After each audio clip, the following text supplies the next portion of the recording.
After 5.5 years, I am leaving Ashville.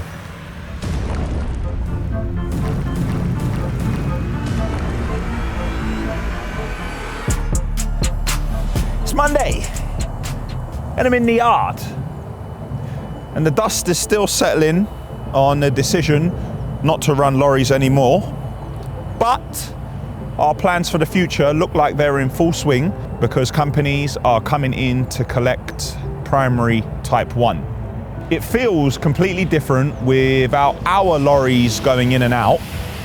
Is it bad that I feel a little bit relieved? I never thought that I would actually feel like this. It came to a point for a while when the lorries just began to feel like a liability. There was love for so many years, and then it just seemed like every conversation which had anything to do with a lorry was negative.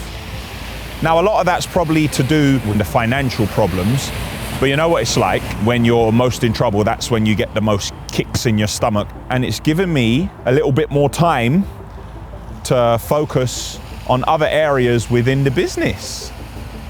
So I'm definitely not happy about it, but I'm not sad. And there most definitely looks to be light at the end of the tunnel.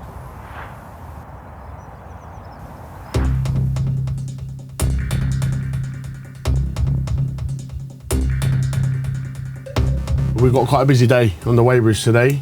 We have between two different projects, about 1,500 tons of material going out, so it's about 75 loads. So it's two hauliers collecting it for one customer, but delivering to two different sites. I need to pay a lot of attention to it really, make sure I get the right order number, make sure I'm sending the drivers to the right jobs, because if they tell me to go into one job and then I give them a ticket that says another job, the numbers will all be messed up and it just cause chaos at the end of the day. Bit of a shame that we're not doing anything. On that subject, we are selling the lorries, as Daniel said. Jumped in one of the newer Volvos quickly, just to take a look around and reminisce a little bit, because I remember how proud I was when we bought these off Foxy. And as I forensically analyse, that was a decision which I don't think was correct. I based my decision on the information I was provided with at the time, but I did not challenge that information. I just took the information and said, yep, and I just ran with it, because I do like buying kit. It's one of the things I've had to learn to do. I've had to learn to grow up. Had I challenged the information and had a look at the profitability of that work, because, you know, turnover for show, profit for a pro, I wouldn't have bought these. But when I did buy these, it increased our overheads significantly, and these lorries jumped on to the same work doing high turnover and little to no profit. Once again, I do hope it goes to a good home. I just need to get the windscreen repaired, because I don't know what's happened here. There's a gigantic crack in it. And I want, when people leave the yard, I want the lorry roadworthy, and I want them to have a good experience doing business with us. As I said earlier, a little bit relieved, but you know, there's like an empty kind of hole there where I look out and they're no longer there, and I'm just, you know, I'm coming to terms with it. It's not easy. Having a much smaller fleet and no longer offering some of the services we offered, it means that there are some job roles within Ashville which possibly don't have the appeal that they used to. And the people who work at Ashville are all young and ambitious. And while they are loyal, it would be selfish for me to hold on to them and try to cage them and push them into a direction that I want the company to go in. People have their own families, their own goals, and their own aspirations for their careers and their future. So unfortunately, it's with a heavy heart I tell you that some of our longest serving team members at Ashville are going to part ways with the company, including our warrior and loyal servant, Tezza. But I'll let him tell you himself. So as Daniel said, after 5.5 years, I am leaving Ashville. It wasn't an easy decision to make. Spent a lot of time deliberating with myself. What I have at Ashville, the responsibilities that I have, the challenges that I face on a daily basis.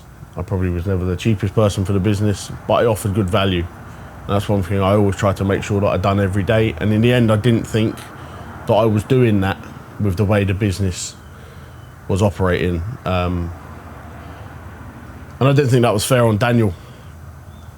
So yeah, it just came to a decision, decided that it was probably time to move on. 5.5 years is quite a long time.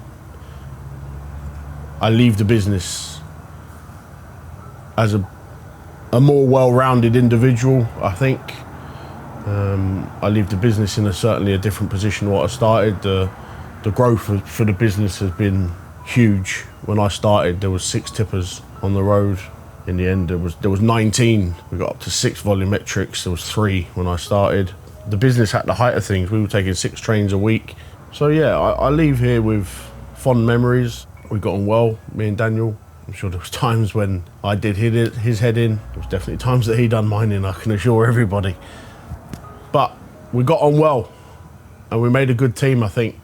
I'll definitely be in contact with Daniel and the business, because I am staying within the same industry. Thank everyone for kind comments and sometimes not so kind comments, but I think they've generally been supportive. I like to think that everybody can see, everyone that I work with on a daily basis or on a regular basis can see that I didn't always get things right, but I always tried to get them right. Thank you to everyone. Thank you to Daniel. Thank you for letting me represent you, represent your brand.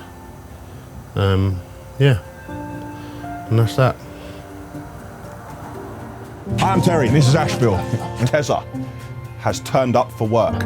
I can't tell you he's going to do a day's work, but he has come to work. Hang on, whoa, hang on. Sorry, Tel, man. Sorry, Tel. Bruv, why would you do something like that? It's because I felt hyped.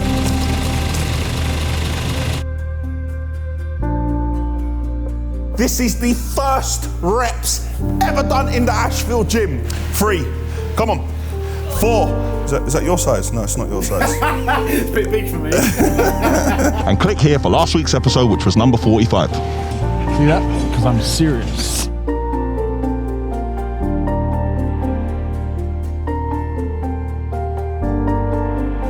Hi, I'm Daniel. And I'm Terry. This is Ashville, and today Terry is teaching me how to fish. Found out that Terry, in fact, is the culprit. Therefore, So even if you didn't take it, you were complicit. Yeah, you were. Give me back my spoon.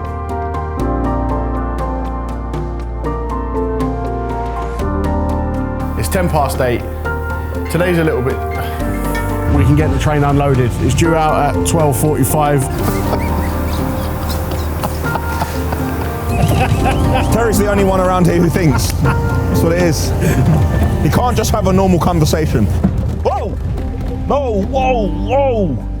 Terry, man, it's you, man. You're heavy. Terry's doing this, but he's not actually pulling anything. I got a meeting with a fella called Terry. He's not about now. He's not around now. Do you know what he looks like? Thank you, Daniel. Thank you, everyone.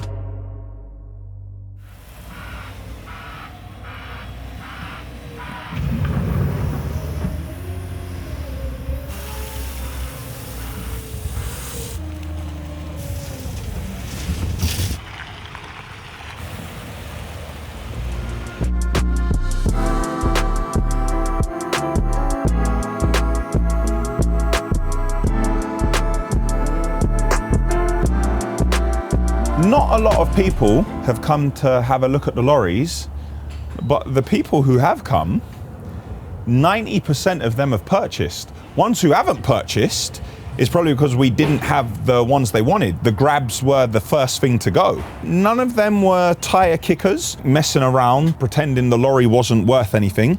I think our pricing of the lorries was very realistic, and people were just open. They said, this is my budget, can you do it for X? And sometimes I was able to say, I'll meet you at this point. Some instances it wasn't possible, but to be honest, it hasn't been that much of a painful process.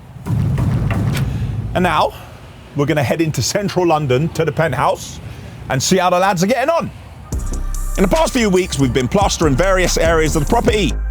Today we begin the mist coats, which is the first coat of paint on new plaster. We water down the emulsion paint, mix, and begin to apply. It's watered down to help the plaster to soak up the paint and create a bond.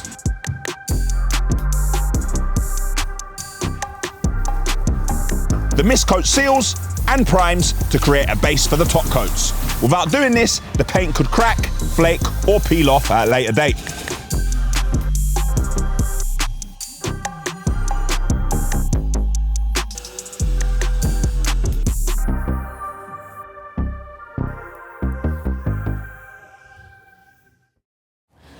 It's Tuesday, and I'm in the yard. I'm still waiting for an engine to come through for this volumetric, but I was taking a look at the back because when we had any problems with the other Scania volumetrics, with the Reimer bodies, this is a Volvo, but I said Scania because it's the same equipment, it's the Reimer on the back, and our other Volvo volumetrics have got the Armcon gear. Anyway, we were stripping parts of this and using it for the other lorries. So now I'm doing a quick walk around to ensure that once the engine goes in, anything else which I need to buy to put on this to get this operational, because this is what we're going to use to do the concrete in the yard. But while we're waiting for that, we have a delivery, and it's time for Pam Weekly. Pam is now bringing us back our axle for the forklift. Pam Weekly, another episode of Pam Weekly. Yeah, not bad. You? I'm alright. Returning your axle. I've got new boots as well. Look at this. Fresh new boots. I went to a customer the other day and I got out my truck and he went, I was in Peak District, beautiful. Pam's Weekly. I was like, oh my God, how do you know? And he said, I follow Dan. I was like, no way. So yeah, get a bit camera shy though.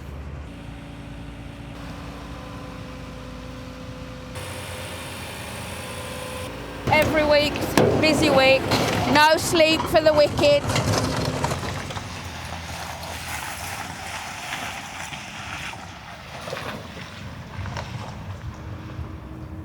Yeah. Our forklift axle also has a lick of yellow paint. We'll begin to put that together right away. I'm just looking at some of the numbers on the engine again to ensure I haven't missed anything to send to our friends at F&J Exports. I believe they may have found an engine for us, but we need them to keep the power steering pipes and the power steering reservoir for us also. Now, generally when you pull one of these out, you just cut all of the pipes. We don't want that. We want to keep those on because we're going to need those when we begin to put our engine back together. And we are back at a familiar place.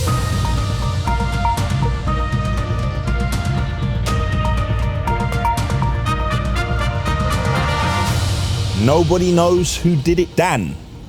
Last night, when we went to lock up the yard, we were unable to close the gate because at some point during the day, the gate took an almighty slap and the post was bent, which meant that we couldn't line up the gate.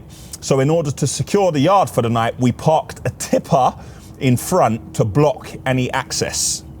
And fortunately, the yard survived the night, although it would have looked pretty strange when people were driving past thinking, What kind of parking is that they've done? In all fairness, when you're getting used to this yard, it can be challenging as you basically have to turn back on yourself to get into the yard, and it was very busy. We do plan to open the entrance to the yard up a little bit more. As you can see by the large steel we put in place, we haven't got round to doing it, but it is the plan. So I am going to forgive and forget, and I am going to shoulder some of the blame myself, and it gives me a bit of a incentive to continue with the gate work to open up the entrance, because we do want the volume to increase significantly. We want everybody coming in collecting material, and we want them tipping. My Townie and George are going to pull a machine round, and we're going to try and straighten up the post in order that at the end of the day it should be all lined up and we can secure the yard in the normal way again.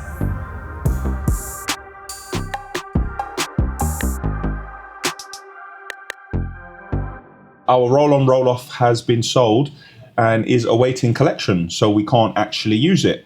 But we have plant hire machines on our client sites. So I reached out to Michael O'Donovan, and he is going to give us the Cayley plant hire lorry on day work. Now, we can't expect Michael's driver to deal with our clients and do all of the paperwork, to check over the machines, to sign, to check the diesel, check the AdBlue, to ensure all the buckets there. We can't do that. So Simon is going to go out with a driver to all of the sites. And then once we collect the kit, some of it has been cross-hired, so we need to take it back to the companies we cross-hired from, and other bits of kit are going to come to this yard. We're down at this site in SW19 this morning, collecting some machines.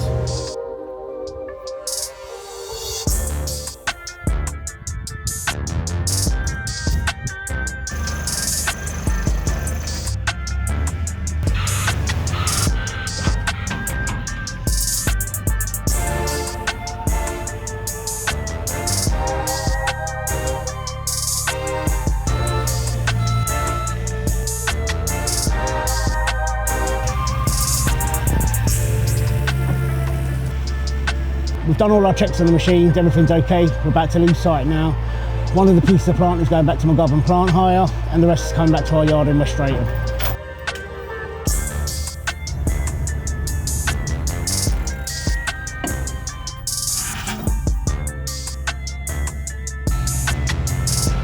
We're here this afternoon now. We're just waiting for the lorry to turn up. We're picking up a 6-ton dumper and a 13-ton machine from Richmond Golf Club. As you can see, the road is very tight, so we've got to do a bit of manoeuvring to keep all the neighbours happy. 13-tonner is still up at the golf course, so that will have to be tracked down. But obviously with space here now, we can't do anything at the moment.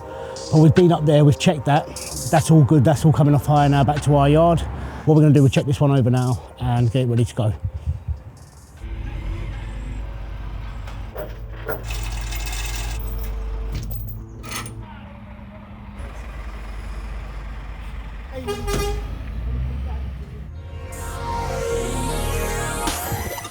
We begin the tiling on the floor in the second bathroom. It's a large format 1.2 metre by 1.2 metre tile. We apply gel adhesive to both the floor and back of the tile evenly and then lay into place. Chris checks the height of the tile using a spirit level and a laser with marked timber to cross-reference.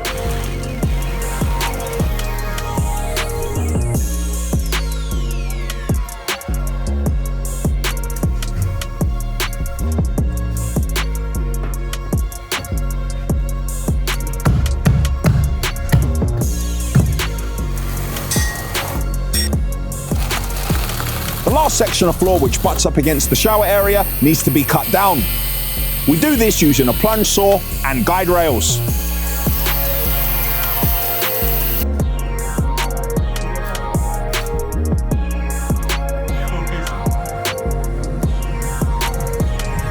To finish off, we use a leveling system which also acts like a spacer.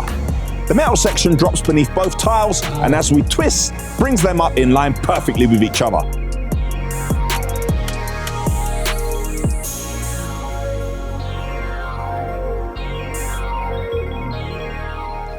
Work is always highly stressful, so much so that I've become used to it.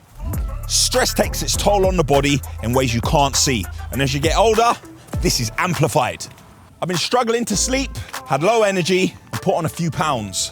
I did some research and realised the problem could be low testosterone. So I hopped online to manual.co and ordered myself a test kit. Manual is one of the UK's trusted low testosterone clinics with world-class experts and doctors. Did you know that 1 in 4 men suffer from low testosterone, and in the UK, 90% of cases remain undiagnosed? My test kit has arrived. It's quick and simple to use.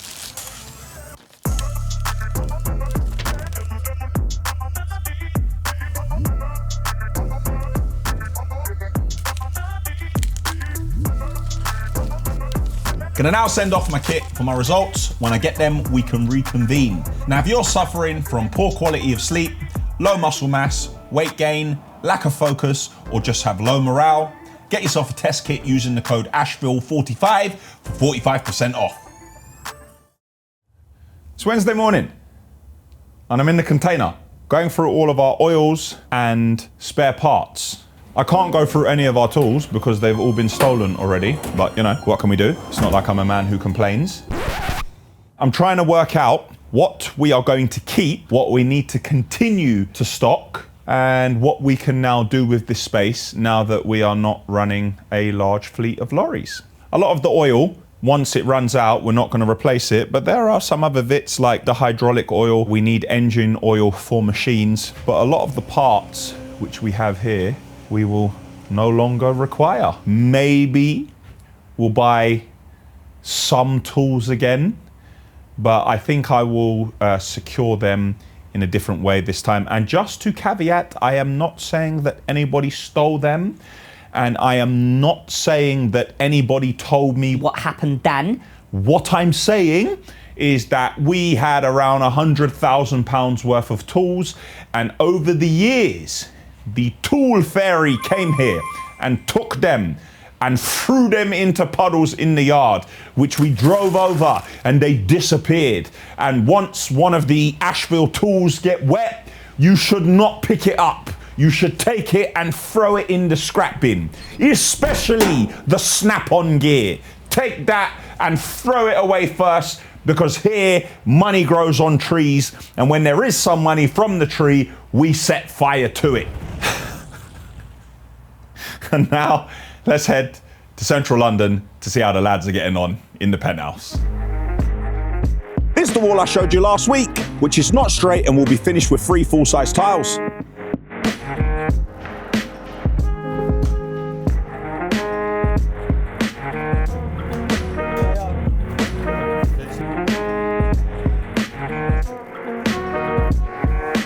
Of the 3, this one needs a cutout for a steel beam.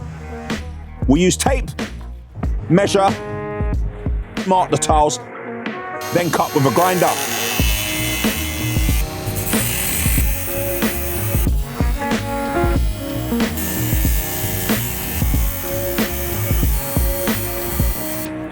As with the floor tiles, we apply adhesive evenly on both surfaces.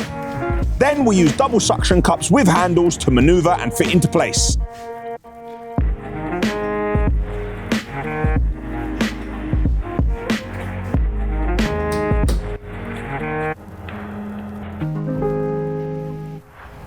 Going for another walk along the train line.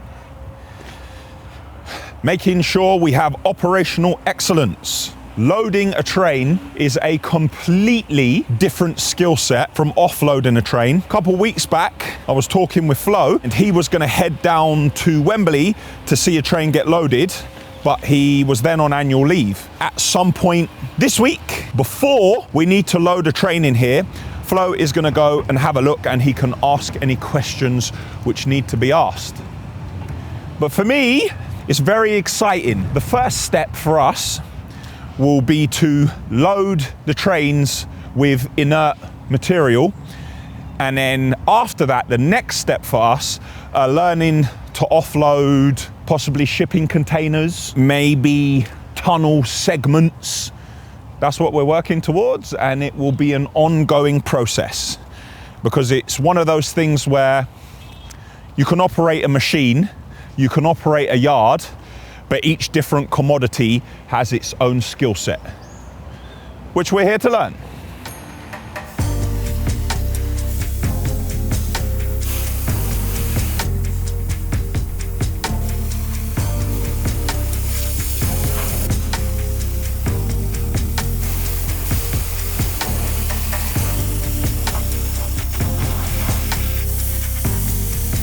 Still keeping that slate nice and clean. I probably think in April the slate will go, but we have healthy stocks of grey, plum and blue slate. If anyone's interested in making their garden look like an oasis in Canterbury in the British summertime. A while back, I told you about this area.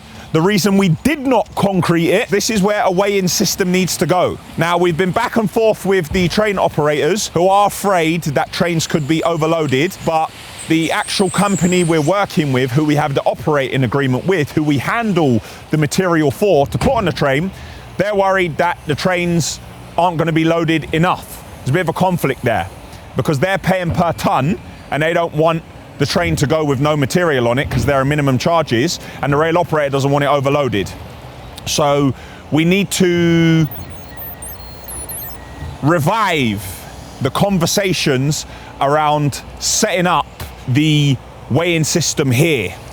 Now, the weighing system runs along the rails. There's different points where the readings are taken, and we have a 2x1 container, a white one from a very long time ago. You know, Ashville Antiques, when Daniel just takes a load of stuff and just stores it indefinitely forever. And we have planned for that to go over here, the gear to be on this part of the rail, the cables to run underneath once we excavate, connect them into this area, and what the weighing system does, it weighs the axles and it can tell the difference in the locomotive and the wagons.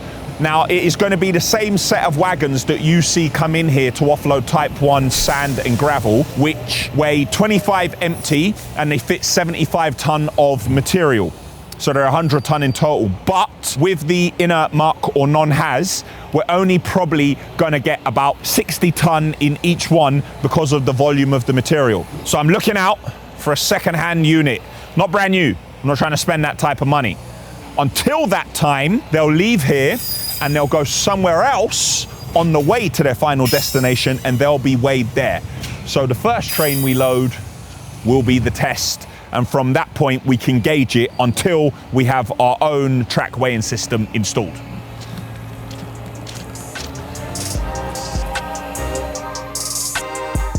My townie is now going to have a go at getting that axle back on the forklift.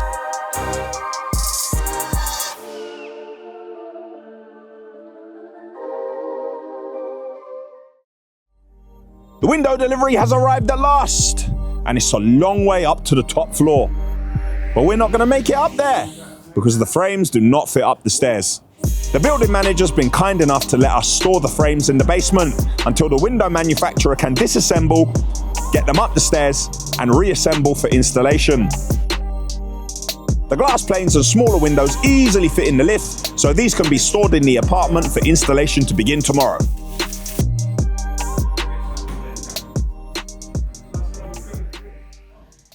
Wow. That is a sticky situation with the windows, but these things do happen. While we've been working in Central London, we've had a number of other proposed projects come through, which we're looking at. And as soon as a new possible job does come through, the first thing the team do is double check the postcode and they check the value of the property. Now, hear me out. Don't automatically jump the gun and think that I'm trying to make assumptions on people's financial resources based on their postcode. That is not why I'm doing it. We want to feel like the client is getting value for money and a return on investment. My job is to highlight the figures and any potential deficits, and then it becomes the client's decision. And then at least at that point, I know I've done my job. If you can imagine, somebody wants to do a basement rear extension and loft conversion, and all the work is going to cost £1.5 million. However, the house is worth £200,000. Generally, people aren't going to spend that money because it doesn't make sense and they'll never get the money back. Unless, of course, there's some sort of lifestyle choice, like they need to be near a loved one, or for some personal reason they need to stay in an area. But for instance, if somebody is looking at a basement and we check and it's Mayfair Central London postcode, let's say in Mayfair, properties are selling for £2,500 per square foot. And how I'm getting to that number is by taking the value of the property and dividing it by how many square foot. If you want to dig a basement, just shell and core, you're looking at about £500 a foot. And let's say you're going to have a great fit out. So that's £600 a foot. So you're at £1,100 a foot to create space.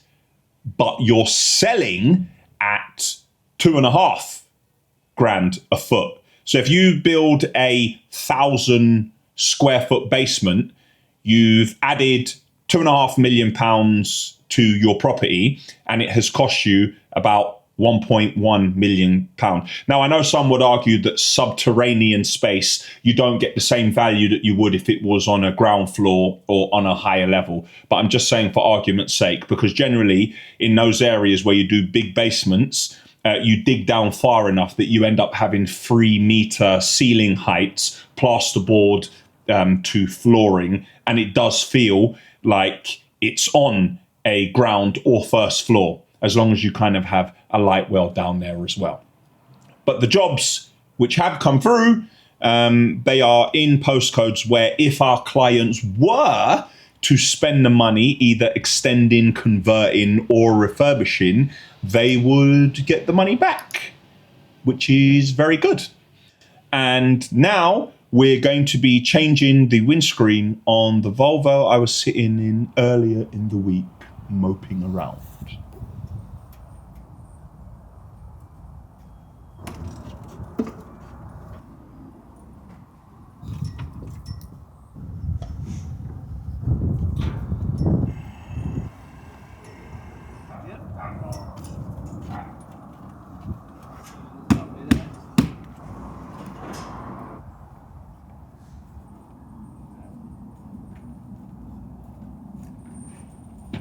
You know, when you think you've seen it all, I thought I was a well-rounded individual, somebody who could predict behavior because of my experience and the way I try to look at things and put myself in other people's shoes.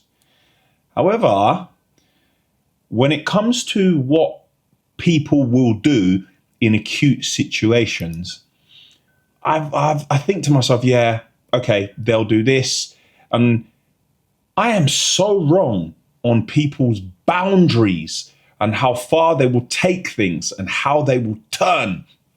When I tell you how some people have treated me through the process of our simplifying what we're doing and no longer running lorries and the change of direction, I cannot fathom how these people, some of the actions they've taken, and it's always someone that you helped. It's the person that will call you and ask you for personal favors, or the person that would pay you on 120 days and call you and say, just, give me a chance here. The person who would call you and you would introduce them to people to work within their business who you thought were great in their roles. Person who would call you for advice. The person who you would call other suppliers and get them to open accounts for them when they weren't credit worthy. And these are the people who will just stick the knife in your back. These are the people who will come up with all sorts of reasons not to give you what is due to you. And when they do it, they will make up reasons to drag you into legal battles because they think that you do not have the resources, you're on your last legs and you're against the ropes. Well, that is not going to happen. What's due will be paid. And I have come to a point, if this was years ago, I would have been extremely petty. And I would have been like, nah, we're going to do this, we're going to do that. I'm going to call this person, get this account closed, and I'm going to do this, and I'm going to do that. I'm not going to do any of it. I am not looking for revenge. I am looking for peace. So I continue in what I've got to do. When you carry that round with you and you put energy into trying to get back at someone or take some sort of revenge, you're only taking from yourself. And I feel that my energy can be, better spent elsewhere. I think I can apply it in a different direction. So I know you're watching as well. A couple of you. But I'm going to let it go. And Father Time is the master of all. Anyway, one of our supply partners is popping in. There was a breaker on one of the machines which we collected earlier. Now we're going to give it back.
Another lorry gone to a good home.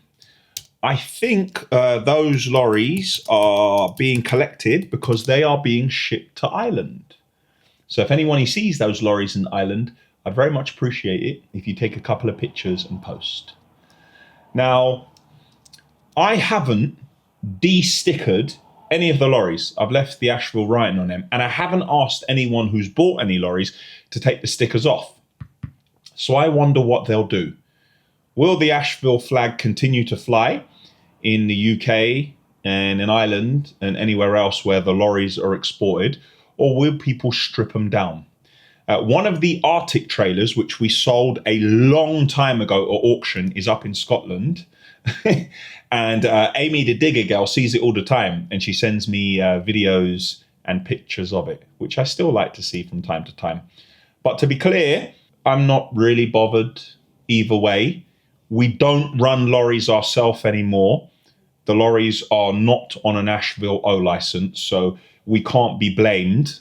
It's probably one of the first times ever that we can't be blamed for something happening. Generally, if somebody slips on a banana peel up the road, they try to pin it on me, but that can no longer happen. So let's see what happens with the Ashville lorries which have left us. And now we are heading into central London to begin the window installation. Previously in this location, there was a full height window. As part of our works, we're reducing the size of the window, so a frame must be built. We're using 6x2 timber for the structure, and we'll close off all with 18mm marine ply.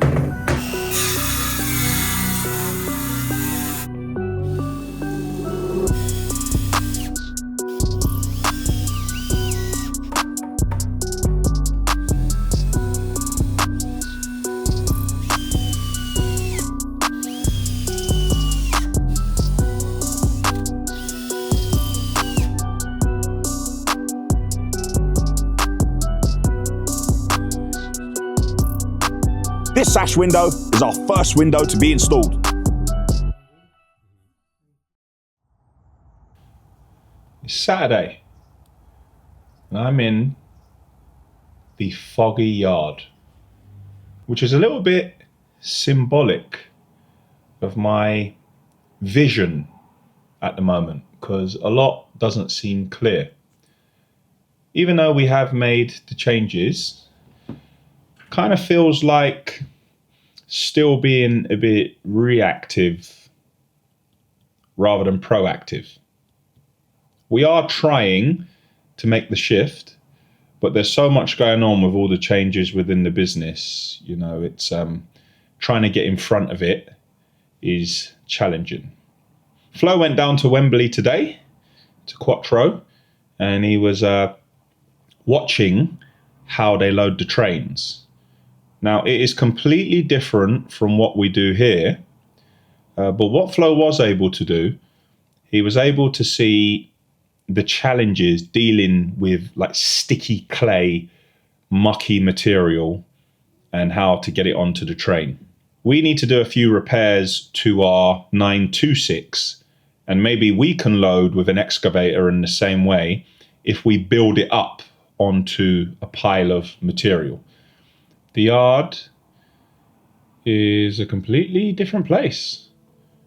We're not checking wheel nuts. We're not greasing cranes. We're not taking rubbish out of cabs. We're not loading lorries for Monday. But as I said earlier in the week, it doesn't feel like a bad thing. Hopefully with a bit of time, the fog can be cleared and my vision will be a lot clearer. I think it will help if I can genuinely get some good sleep. And hopefully at that point when I'm calm, I'll be able to breathe differently. Anyone who's been through something over a long period of time, which they found challenging, they'll know what I mean by how you breathe. And then my reactions and my decision making should improve.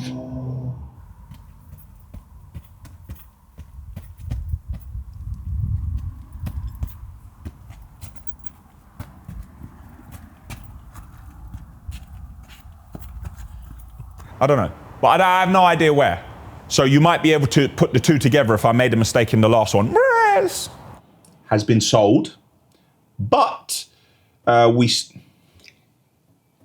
and some of the kit which is cross-hired has to go back.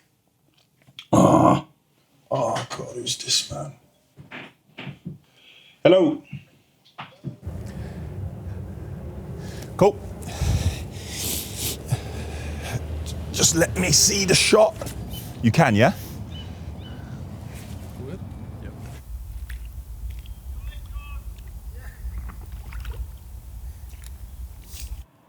You know when you think you've seen it all?